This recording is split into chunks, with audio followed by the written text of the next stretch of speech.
Thanks to Magellan TV for sponsoring today's video. High above us, circling the Earth once every 90 minutes, the Prospero satellite floats through space. The 28th of October will mark the 50th year anniversary of the launch of this special satellite, and although it no longer functions, it will likely remain in orbit for another 50 years yet. There is something strangely sad about this unique satellite that only ever ran a couple of scientific experiments, yet we can learn inspiring lessons from its story. But why is it unique? Prospero is the result of the only time a nation developed its own rocket capacity to put a satellite into space and then later discarded that capability. I'm Alex McColgan and you're watching Astrum. Join with me as we uncover the early days of space exploration history of my home nation, and the first and only time they put a satellite into space using a rocket of their own making. Today we will be exploring Prospero and the Black Arrow program of the United Kingdom. The UK officially joined the space race in 1962 when they became the third country to operate a satellite in space, after Russia and the United States. However, that satellite, Ariel 1, was not launched using a UK rocket, but was instead carried into orbit by NASA. And as America and the USSR were starting to gear up for their journey to the moon, the United Kingdom was eager not to be left behind. The Royal Aircraft Establishment, which was the closest equivalent the UK had to their own space agency at the time, first proposed the idea of developing their own rockets in 1963. Up until then, UK rocket science was mostly military in nature. Blue Streak and Black Knight rockets were developed using the scientific knowledge of German scientists who'd been brought to Britain after World War II, much like what happened in America around the same time, and they were intended to carry nuclear payloads. However, the RAE wanted to make rockets carry satellites into space for scientific and communication purposes. Their initial request was for a low Earth orbit rocket that could carry a 144 kilogram satellite into orbit. The request was approved in 1964, but was quickly put on hold due to an upcoming general election. A new government came in and restarted the process, but decided to reduce the number of test flights from 5 to 3. This was the beginning of the slow withering of the UK's rocket abilities before they had even really begun. Using the technology of the Black Knight rockets, RAE scientists began to develop the Black Arrow, a 3-stage rocket that, although it used a lot of the same technology as the Black Knight, was considerably more powerful, producing an initial 256 kilonewtons of thrust compared to the Black Knight's 96 kilonewtons. The first stage would carry the payload for the first 2 minutes or so of the launch before falling away. The second stage would burn for 2 more minutes before splitting in half, releasing the third stage and the payload. After separation, the third stage would burn for a minute, and a minute later again, the payload and final stage would separate. Parts of the Black Arrow were constructed around the UK, with much of the assembly taking place in the Isle of Wight, with the launch site itself being in Australia, a Commonwealth country. Other test sites closer to home had been considered, but in the end it was decided that the risk of spent rocket parts falling on locations in the UK was too great. However, the Wilson government of the day was going through difficult times financially, and was looking for ways to reduce its outgoing costs. They had another project underway that was demanding large investment, the supersonic airliner Concorde, and the UK government didn't want to invest in both programs. Ideally, they didn't want to spend money on either. Ironically, they decided that Concorde had the better long-term prospects for the UK economy than satellite technology, which is a shame because Concorde ended up grounded altogether in 2003. It wasn't that they didn't think satellites would benefit the economy, it was that no one could agree on who should cover the development costs. On top of this, unfortunately, the Black Arrow program began to run into technical problems too. Although its maiden flight, testing its first 2 stages, was to occur in 1968, it wasn't until 1969 that the first Black Arrow launched, and that launch was a failure.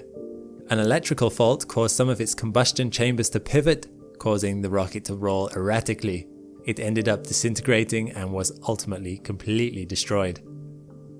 The second launch, where it was testing the first 2 stages again, went off successfully, But the Black Arrow's third and final test launch, where it first attempted to reach a full orbit, was also a failure.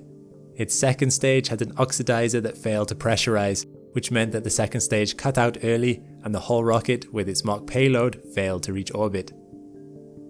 In this time, France, Japan and China all successfully launched satellites using their own rockets. On the 29th of July 1971, the UK government decided to cut its losses and cancel the Black Arrow project. This was a great blow to the RAE. However, by this time, the fourth Black Arrow had already been constructed and shipped to Australia, along with the accompanying satellite. The government finally gave the go-ahead for the final launch. This satellite was designed to test the technologies necessary for communicating with satellites. As such, it had tape recorders, a micrometeor detector designed to measure the frequency of small particles in space, and multiple designs for solar cells to see which would be the most effective. Initially, this satellite was named Puck by the RAE, not Prospero. This continued the tradition at the time of RAE satellites being named after Shakespearean references. Puck and its predecessor Ariel were both fey characters in Shakespeare plays. They were beings of the air, of pranks and of magic. When the project got cancelled, however, the RAE team changed the name of the satellite from Puck to Prospero. Prospero, a sorcerer in the Shakespearean play The Tempest, was a powerful magician too, but ultimately gave it all up to become a normal human. It's a sharp indicator for how the RAE team must have felt. Although they would be allowed to launch their last rocket, they knew they would never do so again. Britain was giving up on its space race. It would in future pay for other nations to carry its satellites into space, as this was considered more economical. To the RAE scientists, it must have felt like they were giving up the magic. It made the successful launch of Black Arrow and Prospero on the 28th of October 1971 all the more bittersweet. Before this point, a Black Arrow had not carried a payload all the way to low Earth orbit successfully, and now, just when it had finally proven its viability, it was ended. Admittedly, Prospero's launch didn't go completely smoothly. When the third stage of the Black Arrow rocket came away, one of its thrusters kept firing and clipped Prospero on the way past. Fortunately, while this knocked off one of Prospero's 4 antennae, Prospero maintained a stable orbit and was able to go on to have a successful mission. It taught British scientists much about designing satellites for space, a knowledge that would come in useful as Britain went on to specialise in the field of satellite technology. Unlike in other nations, like the US, the successful launch of their first satellites did not even make the UK front page news. The public didn't really notice it had happened. It was a full 2 days later before any newspapers even mentioned it. UK government acknowledged that the successful launch was excellent news, but did not restart the program. Britain became the 6th nation to launch a satellite into space using their own rocket. In 1973, Prospero's tape recorder stopped working. It could still be contacted, but government scientists eventually stopped doing so when they closed their satellite monitoring station in 1996. Prospero was officially deactivated. However, it didn't immediately go silent.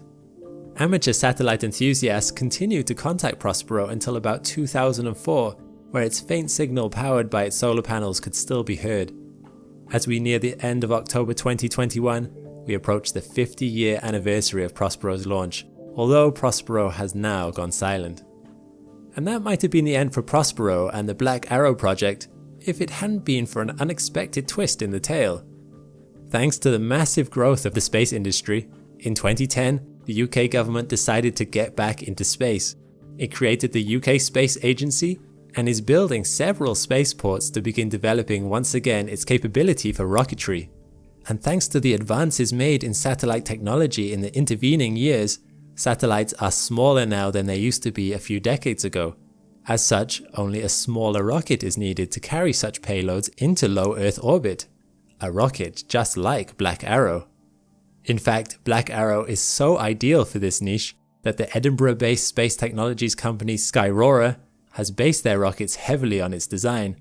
Their Skyrora XL rocket has similar dimensions as the Black Arrow and uses the same type of kerosene and hydrogen peroxide mix for their fuel. In 2018, the company acquired the remains of Black Arrow R3 to display in their offices in respect to the legacy of this great rocket. And crazily enough, as part of an effort to remove space debris from orbit, they even have plans to find Prospero and bring it back down to Earth intact. So perhaps Prospero will not end up lonely and forgotten. Although it seemed for almost 50 years that Prospero and Black Arrow were a mere footnote, a failed experiment as part of an effort that was doomed before it even began, their legacy is proving much more influential than any of the RAE scientists could have predicted at the time. And perhaps the magic does not need to be given up after all. I hope I earned your like and subscription. Have you ever heard of the Black Arrow before today? I'm guessing that if you clicked on this video that you enjoy rockets. One of the greatest and most powerful rockets of all time was NASA's Saturn V, and it also has an incredible story. It is the only rocket so far to carry humans above a low Earth orbit. It carried the heaviest payload to date. If you want to know more, there's a great documentary on Magellan TV you can watch about it called The Saturn V Story, where it goes into how and why it was made and what it achieved throughout the years. Magellan TV is a streaming platform with thousands of documentaries, with more added weekly about a host of topics, including a lot on space. If you use my link in the description, you get a trial month for free, and with that you can watch the Saturn V Story plus anything else in their entire library, so why not check it out? Thanks for watching. Thanks as always to my patrons and members for supporting the channel. If you want to support too and have your name added to this list, check the links in the description below. Let me know if you want more videos on less known space agencies. All the best and see you next time.